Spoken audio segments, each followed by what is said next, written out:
Apa yang terjadi kalau penulis pemenang penghargaan bergengsi menggugat perusahaan AI raksasa? Bayangkan deh, karya yang kamu banggakan, entah itu puisi, cerita pendek, atau bahkan novel favoritmu, tiba-tiba diambil tanpa izin oleh teknologi canggih. Nah, itulah yang baru-baru ini terjadi di Amerika Serikat. Dilansir dari sumber berita news, BloombergLaw.com, 23 Desember tahun 2025, beberapa penulis, termasuk yang sudah memenangkan Pulitzer Prize, merasa karya mereka digunakan oleh perusahaan AI besar tanpa sepengetahuan mereka. Akhirnya, mereka memutuskan untuk menggugat perusahaan-perusahaan itu. Mungkin kasus ini terasa jauh ya dari kita di Indonesia, tapi sebenarnya, pembuatan konten pakai AI itu sudah terjadi di mana-mana, termasuk di negara kita. Pertanyaannya, apakah kita, para penulis dan kreator lokal, aman dari hal serupa? Menarik kan? Yuk, kita bahas lebih dalam. Kenapa sih para penulis ini bisa marah besar sama perusahaan AI? Kisahnya itu mirip kayak waktu kita posting foto di media sosial. Tiba-tiba, foto itu dipakai orang lain buat iklan tanpa izin. Sama-sama meminjam hasil karya orang. Bedanya, kali ini yang meminjam adalah teknologi kecerdasan buatan, atau AI.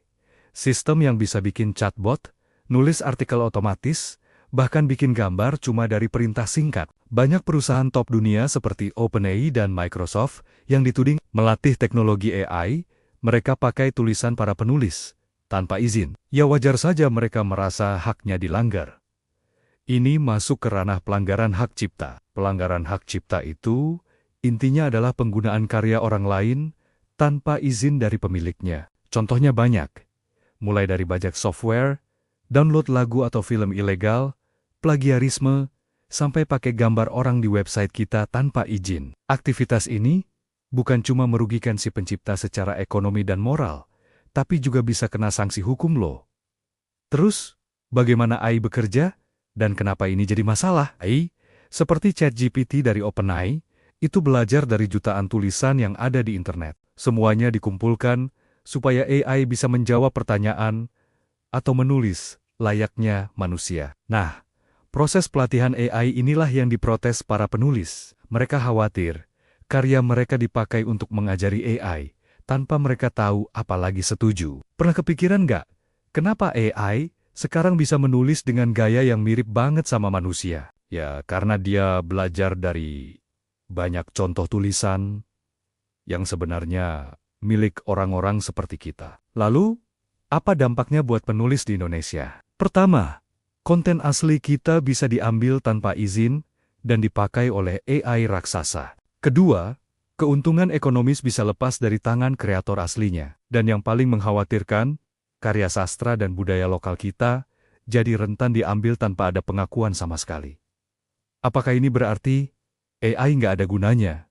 Bukan begitu juga. AI jelas bermanfaat, bisa bantu pelajar cari info, bisa menghemat waktu kerja, bahkan bisa bantu orang menulis. Tapi, sama seperti internet, AI juga punya sisi negatif. Hak-hak para kreator bisa terabaikan kalau tidak ada aturan main yang jelas. Jadi, apa yang bisa kita lakukan sebagai penulis dan kreator di Indonesia supaya tetap aman? Pertama, pahami hak cipta, pastikan karyamu terdaftar kalau memungkinkan, dan jangan lupa kasih watermark atau penanda kepemilikan. Kedua, aktif awasi karya digitalmu di berbagai platform online. Ketiga, jangan ragu untuk protes atau bahkan menuntut kalau hakmu dilanggar. Terakhir, dukung inisiatif untuk membuat aturan hukum yang jelas di bidang AI.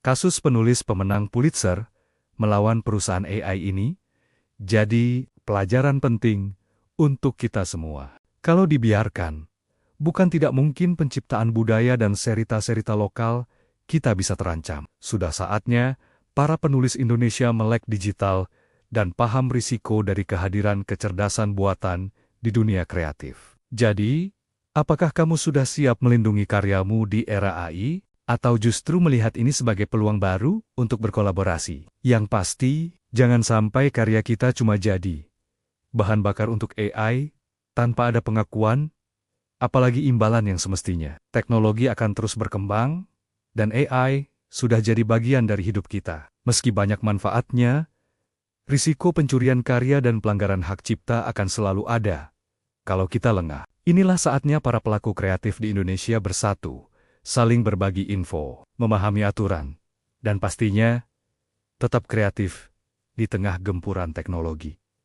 Bagaimana menurutmu? Apakah AI ini merevolusi dunia penulisan atau justru jadi ancaman besar bagi para penulis? Coba share pendapatmu di kolom komentar ya. Terima kasih sudah menonton.